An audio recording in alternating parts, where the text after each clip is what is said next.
Hello students, today we are going to study some of the main phases of new economic policies. These components are liberalization, privatization and the globalization. In the earlier videos, we discussed about some of the main components of new economic reforms under the liberalization. तो same exactly हमने आपको new economic reform के बारे में बताया था वो क्या है और क्यों उसके पीछे क्या रिजल्ट था, क्यों क्या ज़रूरत थी न्यू इकोनॉमिक रिफॉर्म्स को लाने की। 1951 से 1991 तक हमारी इकोनॉमी क्लोज थी। अब 1991 में हमने अपनी इकोनॉमी को क्या कर दिया, ओपन कर दिया था। तो ये जो कुछ फेजेस हैं वो हम आपको आज डिस्कस करेंगे, liberalisation, privatisation and globalisation. Liberalisation आपको किसके सेंस में हुआ था, आपका लाइसेंसिंग के सेंस में हुआ था। जैसे मैंने आपको बताया था LPG in the place of LQP means licensing, quotas and permit. Licensing, quotas and permit. तो आज हम आपको बताने वाले हैं लिबरलाइजेशन क्या होता है। Liberalisation here it means, liberalisation का अगर हम सरल शब्दों में अगर इसकी मीनिंग की अगर हम बात करते हैं तो लिबरल मीन्स फ्लेक्सिबिलिटी। फ्लेक्सिबिलिटी किसमें, जो भी हमने इकोनॉमिक पॉलिसीज़ बताई, इकोनॉमिक पॉलिसीज़ में हमने कुछ रिफॉर्म्स के, इंडस्ट्रियल पॉलिसी में हमने रिफॉर्म किए, फॉरेन ट्रेड में हमने रिफॉर्म किए, ग्लोबलाइजेशन में हमने रिफॉर्म्स किए। तो यही सारे रिफॉर्म्स हमने 1991 में लिए थे। उसी को हम क्या बोलते हैं, लिबरल बोलते हैं कि लिबरलाइजेशन कर देना, जो अननेसेसरी रिस्ट्रिक्शंस लगाई थी हमने उनको रिमूव कर देना। तो same exactly liberalisation means attempt to remove unnecessary restrictions on industries and the trade so as to make them more competitive।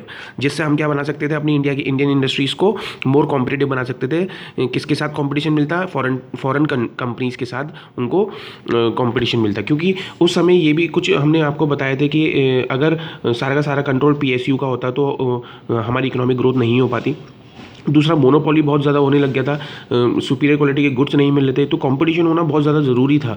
जब इंडियन कंपनीज़ ने कंपटीशन फेस किया फॉरेन कंपनीज़ के साथ, क्योंकि फॉरेन कंपनीज़ क्या कर रही थी, बेटर सुपीरियर क्वालिटी दे रही थी, रीजनेबल प्राइसेस में न्यू फैशन आ रहा था, टेक्नोलॉजी आ रही थी, इससे कंपटीशन बढ़ा और हमारी इंडियन इंडस्ट्रीज़ ने उस चैलेंजेस को एक्सेप्ट किया और आज हमको कंज्यूमर को वाइड वैरायटी ऑफ गुड्स की अवेलेबिलिटी हमको मिलती है, जिससे हमारी क्या है, नीड्स फुलफिल होती हैं। तो लिबरलाइजेशन की अगर हम बात करें तो इकोनॉमिक ग्रोथ करने के लिए इकोनॉमिक रिफॉर्म्स में लिबरलाइजेशन करना बहुत ज़रूरी था। Liberalisation means attempt to remove the unnecessary restrictions on industries and trade so as to make them more competitive.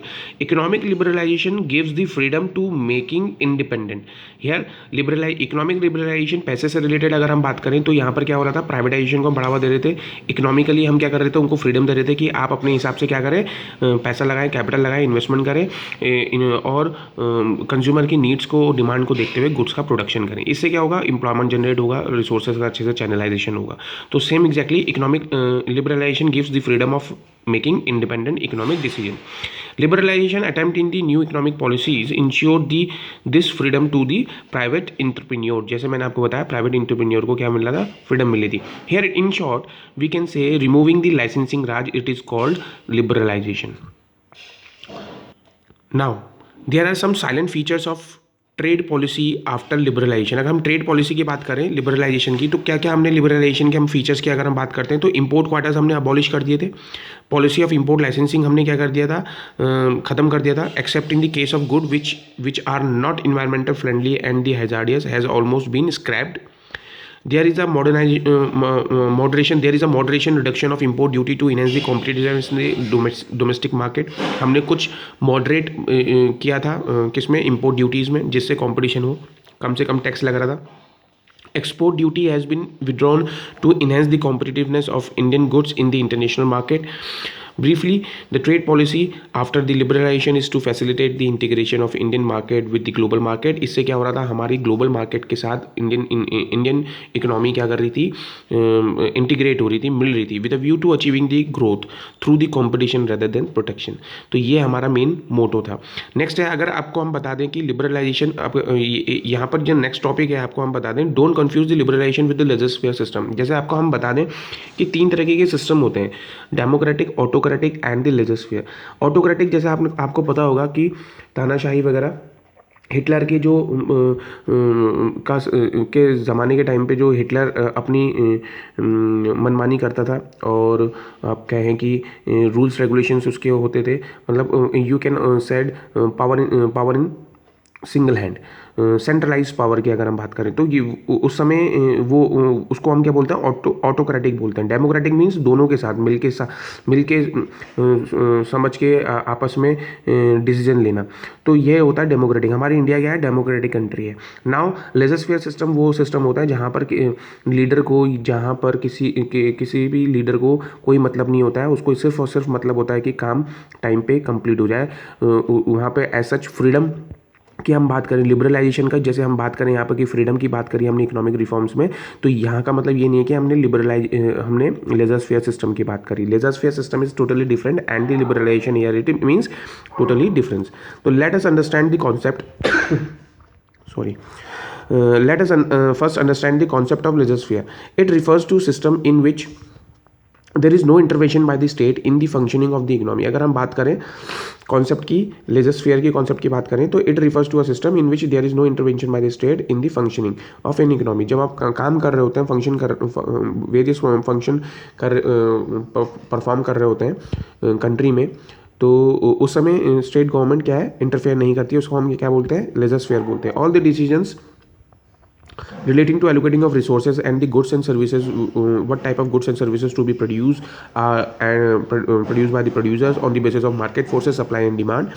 The role of the government is restricted just to maintenance of law and order. तो वहाँ पे हमने कहा कि ये सारी चीज़ें क्या कर रही हैं, गुड्स जो बनाने हैं आपको बनाओ, अपने हिसाब से प्राइसेस फिक्स करो, वहाँ पे कोई गवर्नमेंट, स्टेट गवर्नमेंट का इंटरवेंशन नहीं है। गवर्नमेंट सिर्फ और सिर्फ क्या कर रही है, आपका मेंटेन कर रही है law and order and defense of the country for the external aggression.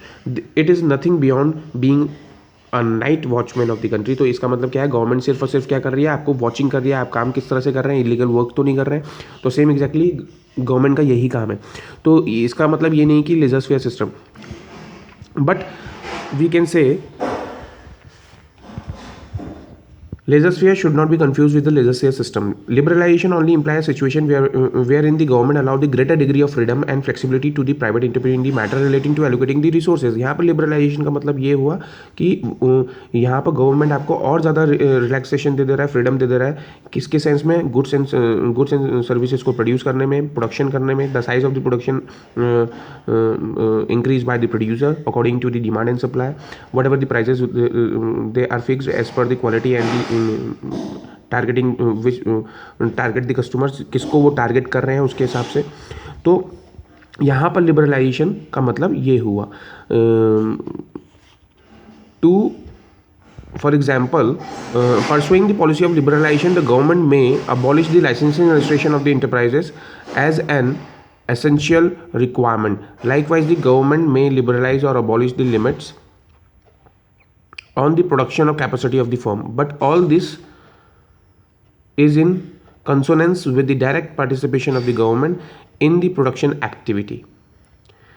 Thus, liberalization does not exclude government intervention in the economy. It does not rule out the existence of check and control by the government. It only implies a greater degree of freedom to the private entrepreneur in deciding their areas of economic activity and expanding their scale of production. So here the next topic is, what are the objective of liberalization policy? So there are few following objectives under the liberalization policy. The first objective is increasing the production capacity by removing the domestic production techniques. जो भी हम technique अपना रहे थे किसी चीज़ को बनाने के लिए, अब वो क्या हो रही थी, उनको हम मिनिमाइज़ कर रहे थे और हम बाहर से इंपोर्ट कर रहे थे न्यू टेक्नोलॉजी को, जिससे क्या हो, बेटर टेक्नोलॉजी हमें मिले, कॉस्ट ऑफ प्रोडक्शन कम आए और ज़्यादा से ज़्यादा आउटपुट इंक्रीज़ हो, जिससे हम अपनी देश की और बाहर की दूसरे देशों की भी डिमांड को फुलफ़िल कर सकें। नेक्स्ट सेकंड है इनलार्जिंग द एम्प्लॉयमेंट अपॉर्चुनिटीज़। ज़्यादा से ज़्यादा अपॉर्चुनिटीज़ हो। कैसे एम्प्लॉयमेंट अपॉर्चुनिटीज़ डेवलप होंगी, जब हमारी कंट्री में फॉरेन डायरेक्ट इन्वेस्टमेंट होगा। फॉरेन डायरेक्ट इन्वेस्टमेंट कैसे होगा, जब हमारी इकोनॉमी लिबरल होती। लिबरल की जाएगी, लाइसेंसिंग को हटाया जाएगा। तो यहाँ पर गवर्नमेंट ने इन सब चीज़ों में फोकस किया। Promoting the foreign investment and technology, तो हमने फॉरेन इन्वेस्टमेंट वही आ गया, promoting foreign investment means foreign direct investment and the technology also, you can also importing the latest technology from the other countries and to set up their business and commence your operation. Next है improving the quality of produce goods and services. यहाँ पर क्या है, quality को भी आपको क्या हुआ, इम्प्रूव्ड हुआ, हमको बेटर क्वालिटी का मिला। It help to improve the standard of living of the people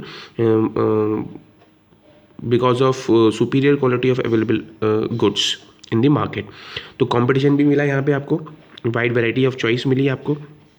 next है making economy more competitive internationally. अगर हम बात करें इंटरनेशनल मार्केट में हमारी क्या हुई, मोर कंपटीशन मिला किसको, डोमेस्टिक कंपनीज को। तो यहाँ पे हमारा जो ओवरऑल हम बात करें एक लिबरलाइजेशन का, तो liberalisation here it means to removing all unnecessary restrictions and the licensing raj for promoting all this objective. तो ये आपके लिबरलाइजेशन है। नेक्स्ट हम आपको बताएंगे measures taken for the liberalisation.